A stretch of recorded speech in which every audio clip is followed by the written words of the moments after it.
Hey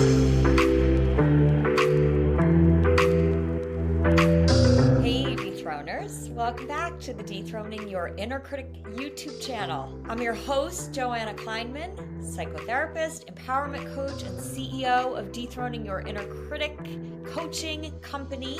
And today, I want to talk to you about how to change your story. So as I'm recording this, 2023 is quickly coming to a close. Very hard to believe. But during this time of year is when many people start to think about the changes that they want to make to the new year and what their life will be. And so I want to tell you that the most important thing before you decide what you want to bring into your life in this next year, you have to change the story that you've been telling yourself that's been masquerading as the truth.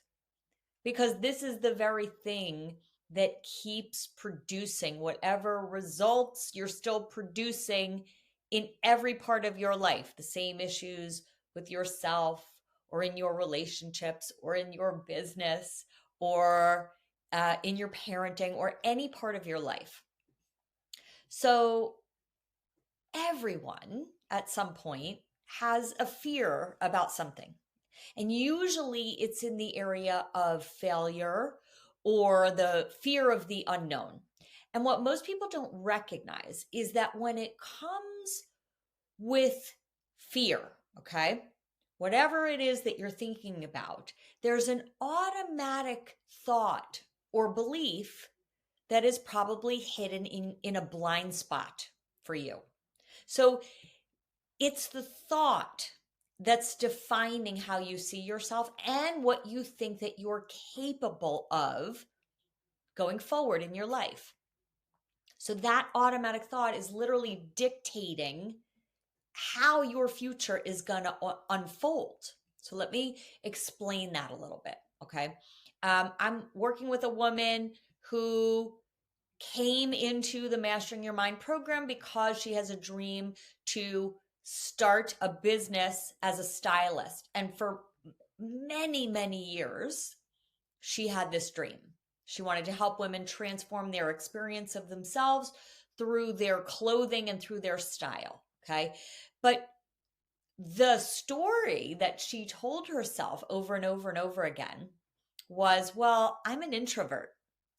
So she believed that she couldn't really talk about her incredible talent on social media.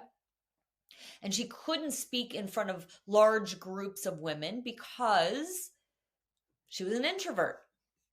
So she did not do any of those things. She didn't put herself out on social media. She didn't talk to groups of women at a time about what her incredible talents were. And it was that automatic thought that was holding her back. I'm an introvert. So really what we do is we attach I am, okay? That's the label. So we attach I am to something, and then that becomes who we are. And then that's what our mind will be a control system for that identity to continue, okay? So the label of being an introvert is the very thing that held her back from fulfilling on her dreams because she believed that's who she is, okay? So that's a very important story to start to shine a spotlight on, attaching I am to your language, to your emotions, and doing this consistently, because that is the very thing that turns your belief into a self-fulfilling prophecy. Okay, so in the case of my client, it was a self-fulfilling prophecy because she had this belief for years. And so she thought she had to become an extrovert. And in her mind, that meant not having any fear or doubt and having overwhelming confidence and calmness when she put herself out on social media or she spoke to a room full of women. But That's not possible. See, that's not how we create the life that we want. We don't need to turn ourselves into someone else. We actually just need to understand how to use our mind to create the thoughts and beliefs that are going to have us taking the actions that are then going to change the direction of our lives. So the shift for her was about needing to keep her focus on the difference that she knew she could make in the lives of other women. See, she knows what it feels like to have a closet full of clothes where either every single piece of clothing is, or a pair of shoes is something that you feel beautiful in. And she also knows what it feels like to have a closet full of clothes that don't feel good, don't fit right, or you've got, right, these pieces that you don't know what to do with, right? You don't know what pants to wear with something, right? So the vision that she had is the very thing that allowed her to start taking the actions to create that. Okay. And once she started taking those actions, even with feeling the discomfort of being an introvert, okay, what she started to realize is that she can easily connect with women, particularly when she's grounded in the impact that she's going to make in their lives, right? So she had to come face to face with her fear of judgment and failure and rejection that had been keeping her from taking any action towards her dreams, okay?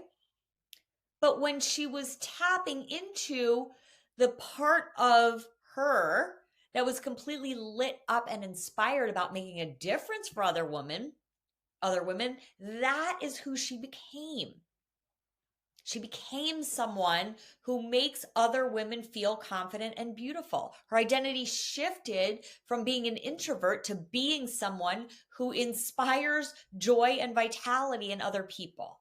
And that's the identity that she started bringing with her as she showed up in front of other people. Now, she didn't shift from being an introvert to an extrovert.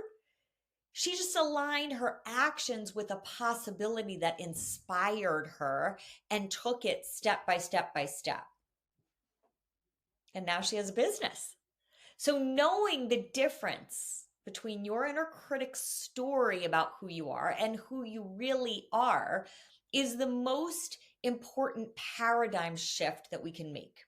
Because when you know who you really are, as opposed to who you believe that you are, that's how you're capable of generating certainty in yourself, even when nothing in your external environment really supports that certainty. So I've thrown my hat into the ring many times. And throwing my hat into the ring did not go the way my inner critic had planned for it to go. Now, is that going to stop me from throwing my hat into the ring?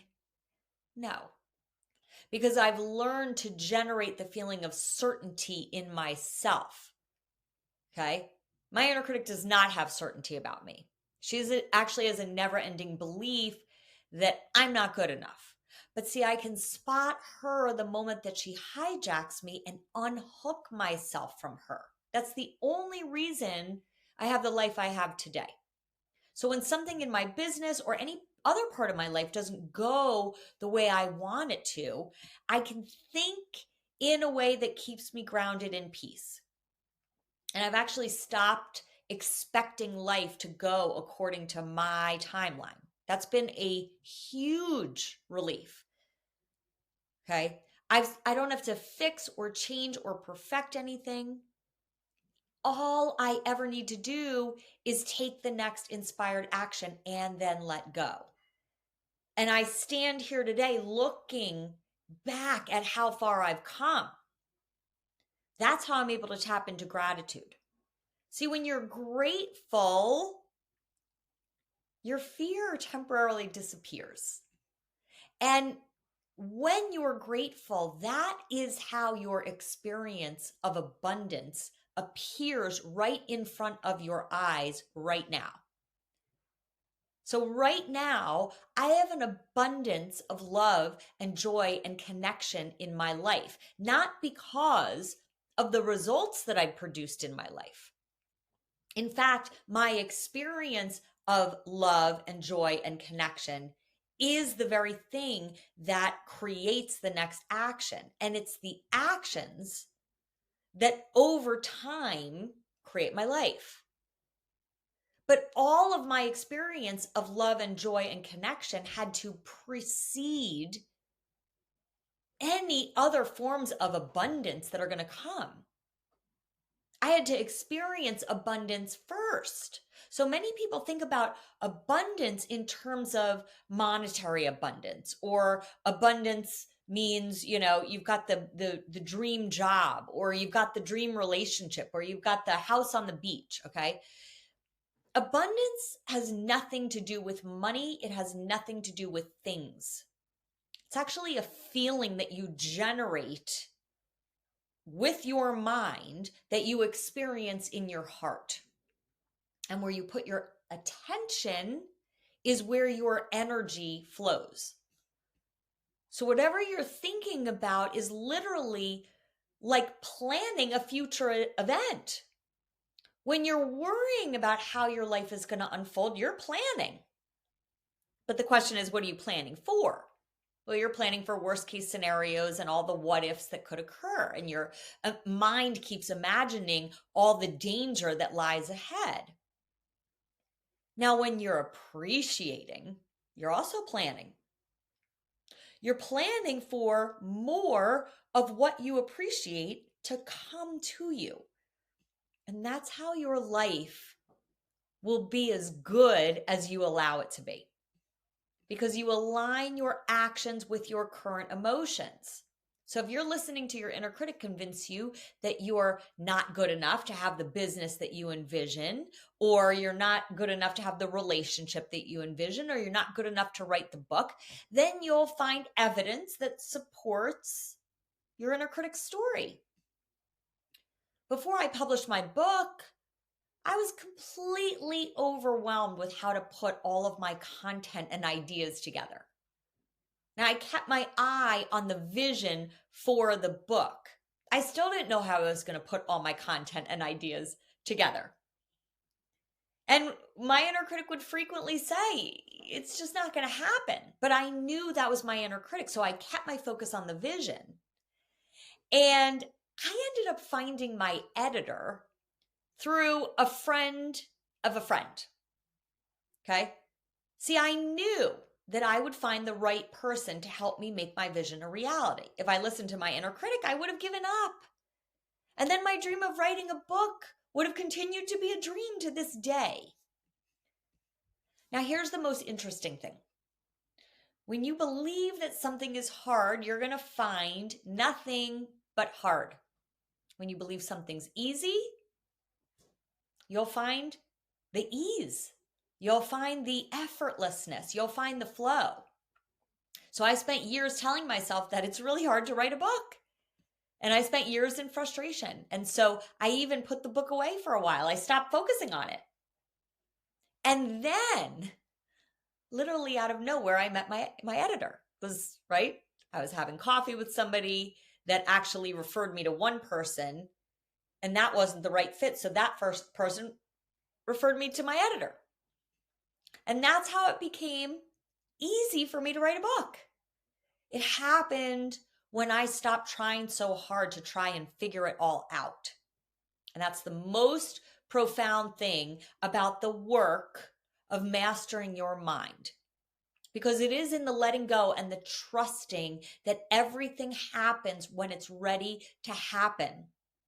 And I will be the first to admit that even though I have seen this demonstrated multiple times in my life, this is what I have the hardest time with, letting go of the automatic fear that my inner critic whips up. Because her fear makes me want to control all of it. That's been the habit of my inner critic. That has been a lifelong habit, and it's the hardest for me to unhook myself from. But the universe keeps showing me that when I let go and trust and just take the next inspired action, The universe provides the people, the opportunities, the missing puzzle pieces. Right away, sometimes not. On my timeline, sometimes not. But it is aligning yourself to your vision instead of aligning yourself to your doubt and fear. That's how you create your life. Your job is to create the feeling in yourself even before you have the book, before you have the partner of your dreams, before you have the money, before you have the beach house. So what you're living right now currently is the evidence of what you've been thinking of and feeling every single time. What you're living right now is the evidence of what you've been thinking and feeling for your whole life. So that's the only thing that keeps you from getting what you want, is the story you keep telling yourself, which comes from your inner critic. That's your automatic mind. So if you believe what your automatic mind is telling you, then your past is going to define you ongoingly.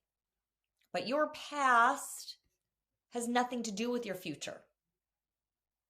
Right? When I had a jumbled mess of content and ideas, I kept imagining my vision for a best-selling book, lining my thoughts, my beliefs, my emotions with that vision, and finding gratitude for the whole process, finding gratitude for the jumbled mess, right? Because I knew I had created a life-changing method.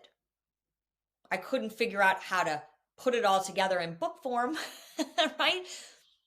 But I was still inwardly, deeply inspired and excited because I knew eventually if I just kept taking one step in front of the next, in front of the next, in front of the next, that I would be an author. Okay. I knew no matter what that was going to happen. I didn't know how, who, what, where, when, but I knew it would be. And when the right time came, the right resources appeared. So when you wake up in the morning, what can you say thank you for? Because you can't really manifest your life, okay? I know that's sort of an unpopular thing to say. You can't really manifest your life. You can create the thoughts and the beliefs and the emotions and the behaviors that will allow the manifestation to come to you.